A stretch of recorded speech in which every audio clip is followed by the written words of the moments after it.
Kami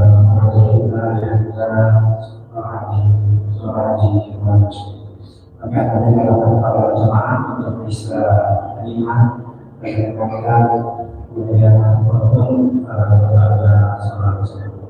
Demikian, assalamualaikum warahmatullahi wabarakatuh.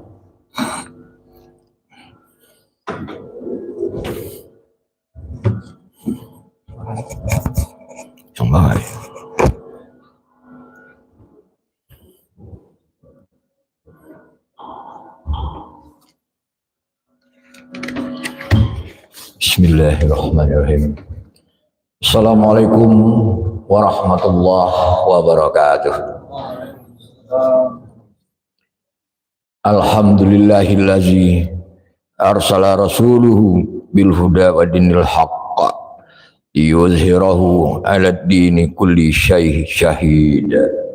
Allahumma salli ala sayyidina Muhammad wa ala ali sayyidina Muhammad. Amma ba'du. Alhamdulillah, kita mengucapkan pada semua para jemaah yang hadir pada pagi hari ini. Kita bersyukur bisa melaksanakan salat subuh berjemaah di Masjid Safatul Marwah ini. Pada pagi hari ini saya kebetulan kebagian untuk memberikan tausiah, kira-kira kurang lebih ya 5 menit atau 7 menit. Sebenarnya saya bukannya seorang ustadz ya, tapi baiklah, pada pagi hari ini saya coba memberikan suatu motivasi kepada teman-teman, kepada saudara kita yang pada bulan Ramadan ini, terlebih pada akhir-akhir Ramadan ini, begitu giat membaca Al-Quran. Jadi di sini saya memberikan suatu motivasi. Mengapa umat Muslim ramai baca Al-Quran di bulan Ramadan?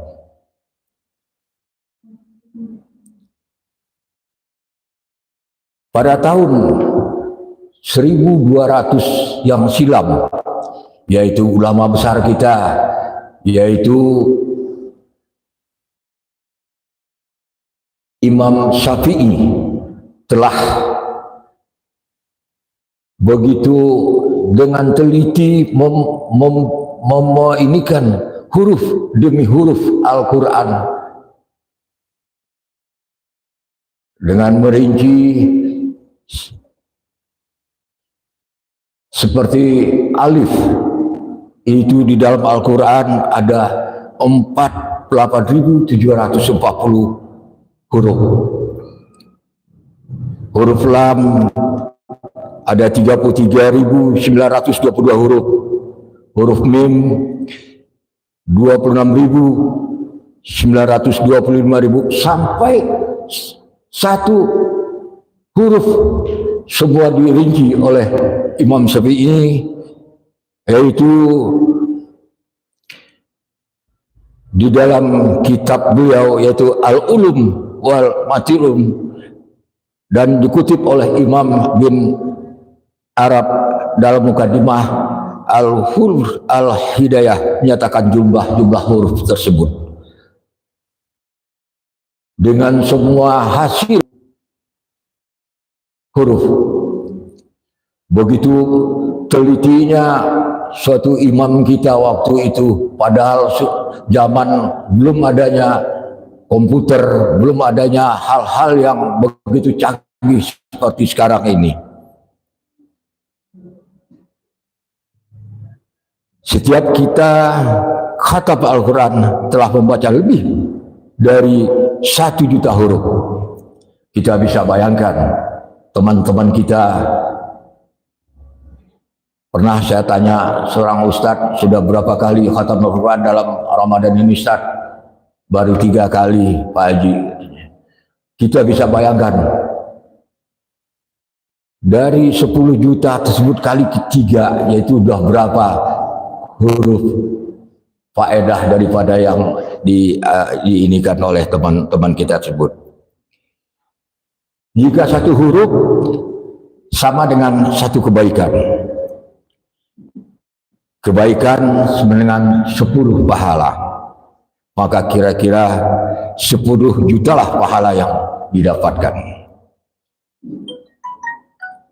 Apalagi di bulan Ramadan ini, Allah menggandakan setiap pahala-pahala yang kita inikan sebanyak 700 kali lipat.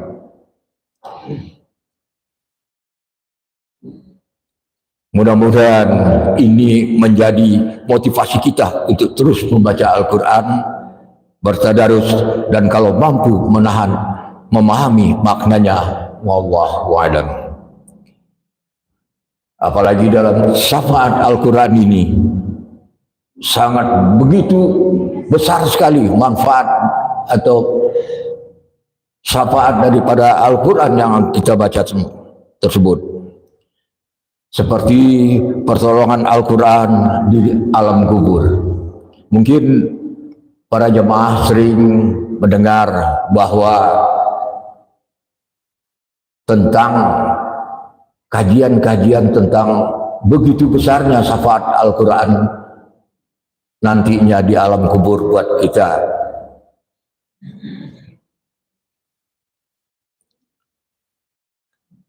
Saya tidak perlu ini kan mungkin sudah begitu banyak ya cerita-cerita dari ustadz-ustadz tentang begitu manfaatnya Al-Quran yang datang kepada kita di alam kubur nanti itu, seperti seorang pria yang tampan yang menemani kita di alam kubur.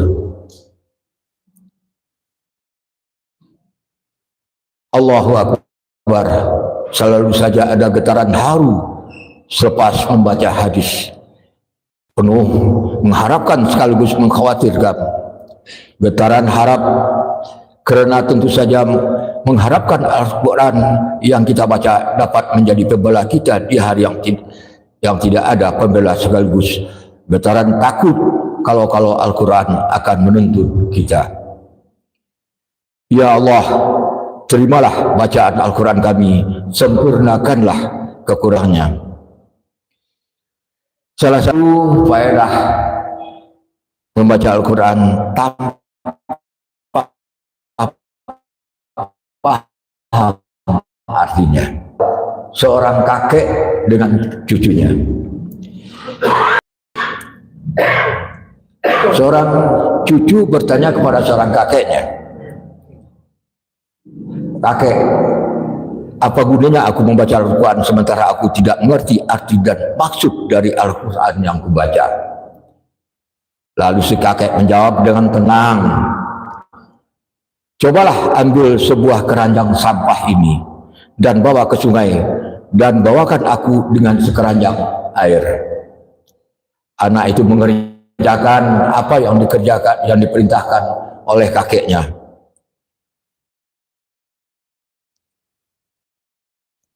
Semua air yang dibawa jatuh habis sebelum sampai ke rumah. Kakek berkata, "Kamu harus berusaha lebih cepat."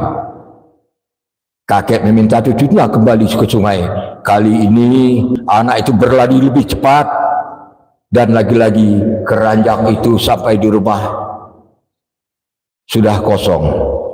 Dia berkata kepada kakeknya, "Tidak mungkin aku bisa membawa keranjang air. Aku ingin menggantinya dengan sebuah ember." Si anak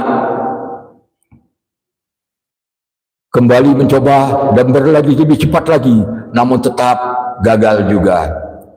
Air tetap habis sebelum sampai di rumah, keranjang itu telah kosong. "Kakek, ini tidak ada gunanya. Aku membawa air dengan keranjang." Tapi kakek menjawab, "Mengapa kamu berpikir ini tidak ada gunanya? Coba lihat dan perhatikan baik-baik apa yang terjadi dengan keranjang itu." Anak itu memperhatikan keranjang dan membawa menyadari bahwa keranjang itu tadinya kotor berubah menjadi bersih luar dan dalam. Cucuku, apa yang terjadi ketika kamu membaca Al-Quran? Boleh jadi kamu tidak mengerti sama sekali, tapi ketika kamu membacanya tanpa kamu sadari, kamu akan berubah luar dan dalam. Itulah pekerjaan Allah dalam mengubah kehidupanmu. Subhanallah, tidak ada yang sia-sia ketika kita membaca Al-Quran. Mari kita sering membacanya, meskipun kadang-kadang tidak tahu artinya, namun tetap harus untuk memahami artinya. Allahumma ya Allah, rahmatilah hidup kami dengan Al-Quran, dan jadikanlah Al-Quran itu imam, cahaya, hidayah dan rahmat untuk kami dan keluarga kami. Amin, amin ya rabbal alamin. Subhanallah, semoga yang mendengarkan tausiah ini semua dosanya diampuni Allah, diangkat derajatnya, dikabulkan segala hajatnya, dan pasangan hidupnya yang sakinah serta anak yang soleh melalui pintu mana saja yang dikehendaki. Amin, amin ya rabbil alamin. Semoga menjadi ilmu yang bermanfaat buat kita. Demikian yang bisa dapat saya sampaikan. Wabillahi taufiq wal hidayah. Wassalamualaikum warahmatullahi wabarakatuh.